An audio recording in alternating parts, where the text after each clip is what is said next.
Hey guys, this is Danya with Around Cass County, and today we are talking with Grayson Adams. But before we get started on that, I want to thank all of my sponsors, which is The Sweet Spot, which is where we're at today, Texarkana Contractors, CMB Bank, and Domino Federal Credit Union. And one more, Fire and Knives in Linden, Texas. I actually think I'm going to go there to eat tonight. Have you ever been there? Yes, it's wonderful. It is. It's amazing. Okay, so Grayson, tell me a little bit about yourself. Well, I'm 20 years old, figuring my life out. Yep, that's a tough age. Yes. And Yeah. so I'm 20, been living here in Atlanta for about 4 years now. Okay, where'd you come from? I'm originally from the Dallas area, Okay. the Dallas-Fort Worth area. What brought you here? The Lord, in all honesty. That's amazing. So tell me that story. I'm kind of interested. Well, my dad worked in communications for Okay. several years. And so we wanted to get out of the Dallas area because, so much traffic, so much everything. Yeah, so much everything. And Exactly. so, but, he retired from there and went to trucking. So we could live there we wanted to. And so we Like lived. truck driving? Mhm. Okay, I did that for a while. Really? Yeah, for 5 years. Wow. Anyway, go ahead. And then, so he did that for a few years. And then we moved out to Tyler first. And then we sold that house out there. Then we moved to Linden. And then after he passed, we moved here to Atlanta and we've been here ever since. So you're ever since. Mhm. Yes. So where do you go to church at? Christian Fellowship Church, Twin City. In Queen City. Very Yes, good. Yes. All right, so we're just kind of getting to know you a little bit since you have only been here for 4 years. You're not a local, that's been Yeah. here forever. Yeah. But tell us a little bit about, I know you were born in Dallas and that kind of thing, and your dad and your mom, and I'm sorry about the loss to your father, by the way. But what does your mom do? Is she here locally as well? Yes, she works for the church. She's our church administrator.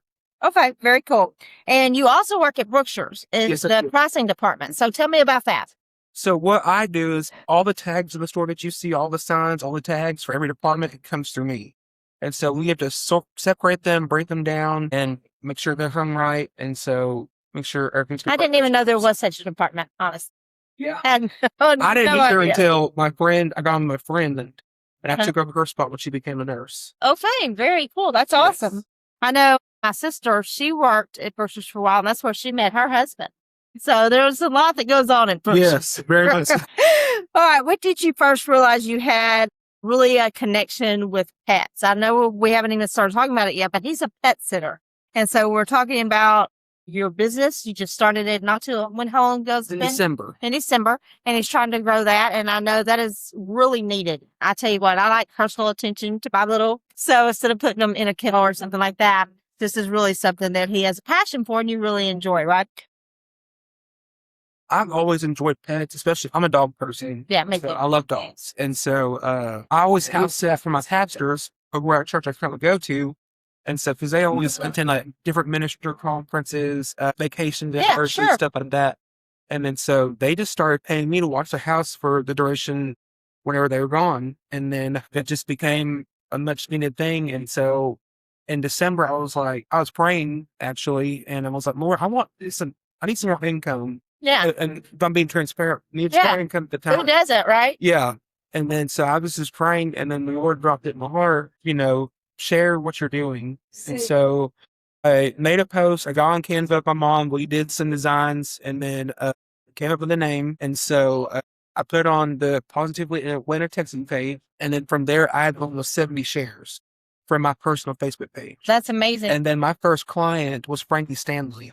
Okay. And she contacted me right after I put that out there. She's like, it was a divine Thanks. prayer answered. Yes. That is amazing. So I've always enjoyed it, and I'm just glad to blessing to others. Oh, yeah, absolutely, for sure. Because once you become a dog mom or a dog dad, they really become part of your They really family. do. I mean, my little guy yesterday had surgery. He got neutered. And my heart Yeah. just felt so bad for him yesterday. Is pretty amazing. All right, so tell me some of the services that you currently offer. It's just all what the client wants, but usually I do, I'll go over there and I'll stay based on their preferences. I'll stay, before I stay, I do a walkthrough of everything their pet wants, their pet needs, and everything what a client wants. Your favorite toys, all that Yes. stuff. Mhm. What they don't want, what they do want. And so I'll walk them, or if I'll usually put them outside and go out there with them, make sure they're good. And I feed them, water them, make sure they have some playtime. And then I also clean their house while they're gone. I keep up, What? make sure when I leave, it looks the same as if I've never been there. Wow. And so that's what I do. And it's basically, what the customer wants. I try to do it the best I can. That is a huge bonus right there. I mean, Yes. obviously, hopefully they'll leave it clean when you come in. So you Yeah. don't have to do too Yeah. much work. But that's awesome that you leave it better than when you came next time. Okay. Is it just dog sitting or is it any pets like outside, like horses or anything like that? Or is it mainly just cats, dogs, animals that are inside? I haven't had to do the horses yet, but it's mainly dogs and cats and stuff like that, mainly inside rooms Okay. and stuff like that. All right. I haven't had to do farm animals yet. All right. Are you willing to do farm animals? I will. I Okay. will. Because I actually know a lady, she's got goats and that kind of thing, and they travel a lot. Yeah. So they may need somebody like that to actually deal with their birds and pets Yeah. and all that. Mhm. Okay. What do you think is the biggest concern people have when they leave their pets with someone else? Their trust of the other person. Yeah. But I think when you know somebody and know the heart behind it, it makes all the difference. Yeah. You want somebody that loves your pet as much as you do, right? Yes. So how do you help put their minds at ease? I just be myself and I'm available to their needs, what they want. I listen. That's something that people need to know in business is that you can't have clients and keep clients if you don't listen to their concerns, their Exactly. expectations. Yeah.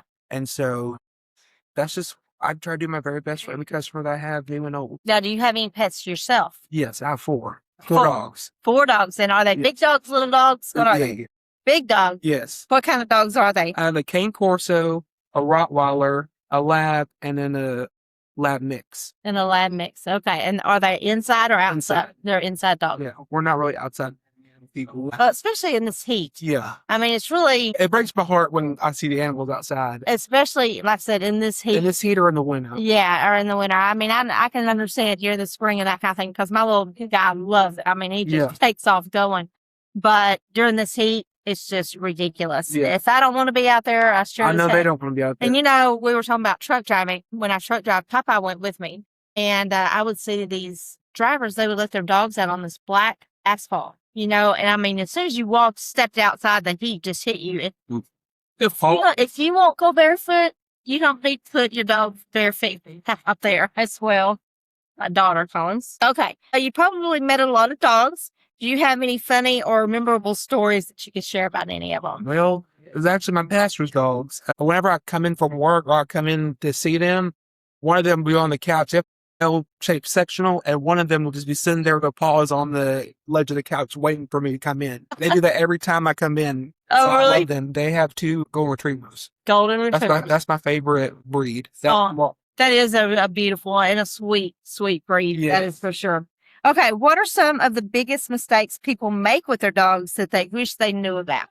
Is there any really mistakes or anything like that? Maybe leaving them outside? Get them outside and not giving enough time. I think one-on-one because Yeah. I know we all know they're animals. They're for our own benefit, but I mean, it's proven that, they can feel what we feel and they have a connection. Yeah, and you don't want to buy a dog and not do anything with them. I mean, Yeah. that part of it is having fun with them and playing with them and having that one-on-one time with them, especially if you're kids. Yes. If someone has a shy, nervous, or older dog, how do you approach earning their trust? For me, this is how I do. I always, when I do the walkthrough and they're kind of shy, I don't go near them. I just let them come to me. And so sometimes I may just get on my knees and I'll put my hand Get out. on their level. And they usually come to me and then have to walk through when I'm at their house. And usually Yeah. Well, and I think, like I said, just getting down and actually showing them attention, most dogs will.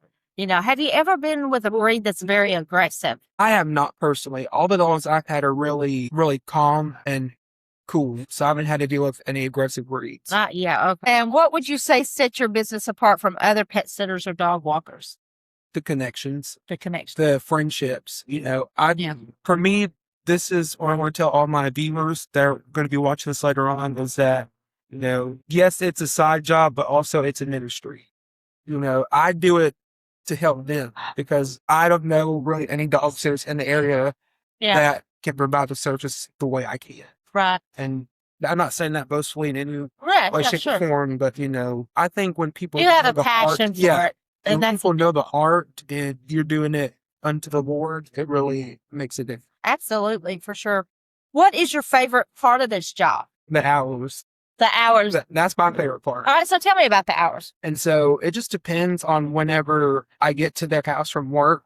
And so, it's fun getting to drive first thing in the morning, getting to see them, driving down Piney Woods and just enjoying the nature and being on my own time. And so that's why I enjoy the flexibility of it all. The flexibility. And what you just said, I'm going to bring it up again. That's why I love driving a truck so much, was the freedom of just getting in the road, no worries, driving, looking around, seeing everything was just amazing. All hours of the day for sure. Okay. If someone is thinking about hiring you for the first time, what can they expect from the experience? They will expect communication. That's They'll huge. expect cleanliness. Yeah. And so, especially if I stay at their house will be clean whenever they get back. So you do some where you stay at the house, but you also do some where you drive and just feed them. Yes. It's mainly on what the client prefers, but most of the time they're like, hey, can you stay while I'm gone for this week? Like next week I have the house for Kelly Cox. Okay. And so she's like, can you stay with them? I'm like, absolutely. Yes. Yeah.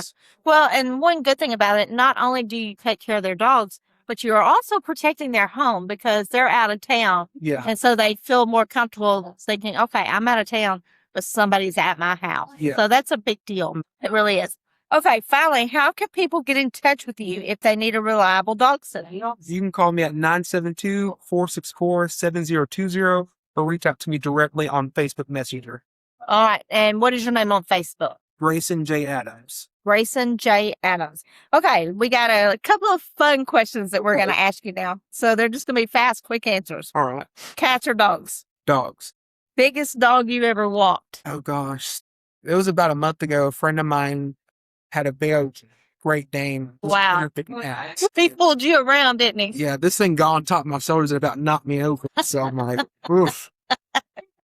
That is a big dog. What is the smallest dog you've ever cared for? One I'm doing next week, a Yorkie. Huh? It's about a 3-pound Yorkie. Yeah, I have a little, he's almost 7 pounds, 6.9 pounds. Tiny little things. But our daughter's got a little 3-pound Yorkie, and they are this little bitty balls of energy for sure. What is your favorite dog breed? I've captured Sure. Rottweiler and Golden Retriever. Those are my favorites. Okay, tell me why. One, I was grown up with a Rottweiler. Okay, because I've always heard they're kind of mean. Well, this is my take. I may be completely wrong, but it's about how you raise them. I think so. And so they said the same thing about pit bulls, but if you give them the right amount of attention, right amount of love, and guide them, no problems. Yeah. What about the Golden Retriever? I just love how playful they are. They are. They're they're beautiful yes, dogs. I love that they're shiny red, orange coats. Yeah. And so like I have some from pastures, they have two. We'll go and walk their trails, and then they'll just follow me wherever I go. Yeah. There's real sweet animals. Yeah, they are. They're very sweet. Okay, morning walks or evening walks? I'm an evening walk person. After the day, I just go out, especially if they have property, just walk with them. Yeah, that would be nice. Do you like to throw a ball or a frisbee? Ball. Ball. Favorite dog name you've ever heard? Bandit. Bandit. Okay. You know what mine is? What? Let me tell you. So when I was on the truck, I had a little olive oil dog, like Popeye and olive oil. Yeah. Because I was teaching and educating on essential oils.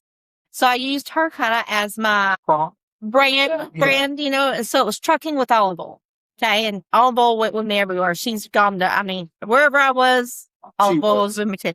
Well, when I got a dog, it had to be Popeye. Yeah. Now I spell it different. It's just P-O-P. Yeah. But I've got a lot of olive oil and Popeye stuff. So yeah, that's kind of fun. Okay. If you could have any dog breed tomorrow, what would it be? Golden Retriever. As I was going to say, we know that one. What is one thing every dog owner should do every day? Give them limited attention. Give them undivided attention. Yeah, I agree with that. And I think when you don't do that, that's when they get into mischief. Right? They're just like a kid. You don't give a kid the right amount of attention, they're going to find it elsewhere, right? Yeah. The best part about walking dogs is just the connection you build with them, because whenever you do it again, they'll come back and they'll just come up and hug you and just. Isn't it amazing? Because to me, it seems like once you meet a dog, they can know become you. a part of you. Yeah. They know you. Yeah. The next time you walk in, it's like they recognize the scent or they recognize the playfulness. Even if it's a long period, like my daughter, she doesn't live in Atlanta, so she doesn't get to see Papa all the time. But as soon as she sees Dana, I mean, he just goes nuts, and I think it's because she gives him that attention. And boy, he recognizes her right off. Yeah. All the time. Okay. So is there anything that you would like to tell the audience about you starting your pet business? How much time do they need to give you?